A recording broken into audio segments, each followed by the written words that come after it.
It's just one game, it's just one game, no, it's one game! The Montreal Canadiens have been destroyed, demolished, emotionally pulverized, turned inside out, lit on fire, and skinned alive by the Pittsburgh Penguins. 9-2. Oh boy.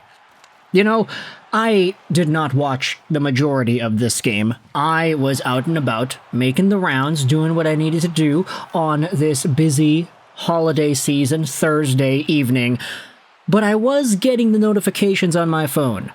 And I was checking into the highlights from time to time because I, for one, have Sammy Montembeault on multiple of my fantasy teams this year. I have Nick Suzuki in one of the 8 leagues that I am a part of.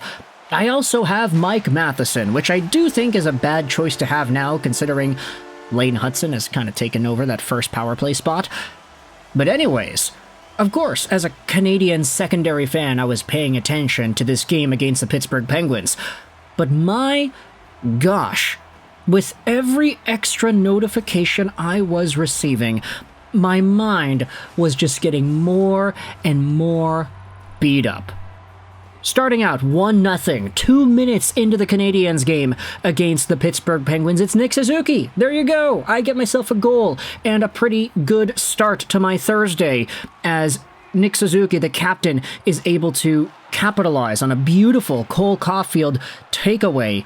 It's a 2-on-1 rush, Caulfield to Suzuki. Suzuki fakes the forehand, he goes backhand, he beats the goalie. It is 1-0. Then, just 2 minutes later, the Penguins make it 1-1. They are on the power play. The Habs PK has been oddly good this year, but they don't end up killing this one off. As the Penguins, they cycle it back over to the point. It's sent back down to the goal line, right out in front, and Rakell is there to put the biscuit in the basket. Really nice puck movement. The Penguins capitalize on it, and it is 1-1. The second period comes, and this is where the Penguins really start to get separation on the score sheet. Bryan Rust scores to make it 2-1. Bryan Rust scores to make it 3-1. Both goals assisted by Sidney Crosby and 3 minutes apart. You know, I'm not going to blame Sammy Montembeault for the backdoor goal in the first period, the Rickard Rakell power play marker, because, you know, cross crease, backdoor play, it's hard for a goalie to stop that. But the first Rust goal, he ends up swooping down low and cutting right in front. Sammy Montembeault doesn't really look the best on this play, but of course you gotta say, like, how is Rust able to get that much time and space? The second Rust goal, Montembeault is just late covering the post, and that's why the puck goes through him. 3-1 in this second period. It then becomes 3-2, because guess what? Mr. Finish himself, Noel Armia, scores with a really nice one-time bomb set up by Emil Heineman and Jake Evans. So heading into the third period, okay, it's 3-2 Pittsburgh. There is a chance for the Montreal Canadiens to make something happen. And then 4 minutes in, Rickard Rakell scores. And then 3 minutes later, Kris Letang scores. And then 1 minute later, Anthony Beauvillier scores. And then 3 minutes later, Bryan Rust scores, a hat trick. And then 2 minutes later, Nieto scores. And then 4 minutes later, Noel Acciari scores. The Pittsburgh Penguins scored 6 freaking goals in the third period on 14 shots.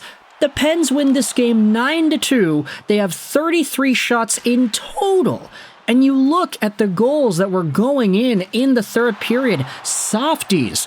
Not all of these were on Samuel Montembeault, but my gosh, he gets pulled after allowing the 6th goal of the game on what was the 26th shot that he had faced. So nice Sammy Montembeault giving me negative points with a bunch of my teams.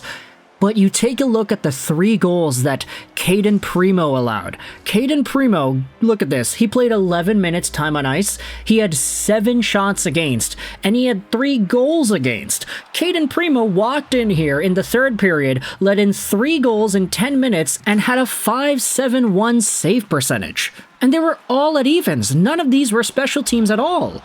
Let's go over one by one each of the 3 Cayden Primeau goals. Bryan Rust hat-trick is the opening marker here, and it's kind of a softie. Firstly, you had yourself Sidney Crosby coming in with a shot. Primeau saves it, but there's a juicy rebound. Crosby gets a second attempt. It doesn't go through somehow. The Canadiens try to clear it, and Bryan Rust is right there to put it into the open cage. Primeau, you gotta get those rebounds, man. You gotta be able to swallow the puck. That's what you learn as a goalie. You can't be giving Sid the Kid 2 shots on a rush by himself. Second goal, just 2 minutes later. The Pittsburgh Penguins show continues on a 4-on-2 rush as the Pens come right in with a really nice tic-tac-toe play. You know what? I'm not going to blame Primeau too much for that Nieto goal, but I will say his positioning of the pads didn't really look all too stable. He didn't get to the proper area at the right time. Doesn't matter. We had another goal 4 minutes later. Noel Acciari makes it 9-2. And this is yet another Penguins rush. The puck gets thrown out towards Primeau, and what? It hits him, it bounces up in the air, and then it trickles over the line? Patrik Laine is there trying to swat the puck out of midair. It doesn't work? Oh boy, what a disaster of a game. What exactly is there that we can take from this? What can we learn from this? Almost nothing, right? I mean, for Canadiens fans, we knew that this season was going to be maybe not necessarily bad. Like, I think a lot of Habs fans, especially at the start of the year with all the excitement for Laine and everybody else, there was this gleaming idea, this glisten of hope that existed deep down within the psyche of the Habs collective fan base that maybe somehow the Habs would find themselves in a competitive playoff spot. And sure, you can say that that still exists, because right now the final wildcard spot is held by the Rangers. They have 31 points. The Canadiens have 25 points. That's 6 points out. And 6 points isn't the biggest deal in the world, but then you consider the fact that the Canadiens are literally last in the East. Yeah, that's probably not going to be good enough for them to make the playoffs. And I get it, you could say that there were a few gut punches in there. Oh, David Reinbacher's out. Oh, Patrik Laine is out. Oh, Slafkovsky, Kirby Dach, all these guys are going out here. Some of these guys were disappointing, etc., etc. But now, it's like, yeah, I think we're starting to form this identity, this belief in our minds that the Montreal Canadiens are not going to be too great this season, and it's going to be one more extra year of tanking and falling for Higgins or whomever the first overall pick is this year, and we might be using this game, 9-2 against Pittsburgh, as the final nail in the coffin on whatever playoff hopes exist. Not to say that they can't go on an absolute heater, win 10 in a row, and find themselves in the second wild card by the end of February. That's totally possible. It's just, is it likely? I don't know. I'd say probably not. So, for the Montreal Canadiens, obviously a game like this, 9-2 against Pittsburgh, you don't really have anything else that you could go out there and say that inspires any hope. I mean, you talk about the eye and the Dennis system, right? Inspire hope. That's where you go out there and you drag him back in. There's nothing from here. People are talking about Mike Matheson. People are coming on to Patrik Laine, talking about how he needs to get a little bit faster. Slafkovsky didn't really look all too great. Christian Dvorak, I'm going off of the subreddit and reading some of the comments on here. But the Montreal Canadiens ended up losing an absolute stinker to the Pittsburgh Penguins, and ultimately, in that third period, everything comes and goes in the worst way possible. So I want you to let me know your thoughts in the comment section below about the Habs and the Penguins. I gotta go out there and start watching Vancouver, Florida. I hope you enjoyed this video, and bye.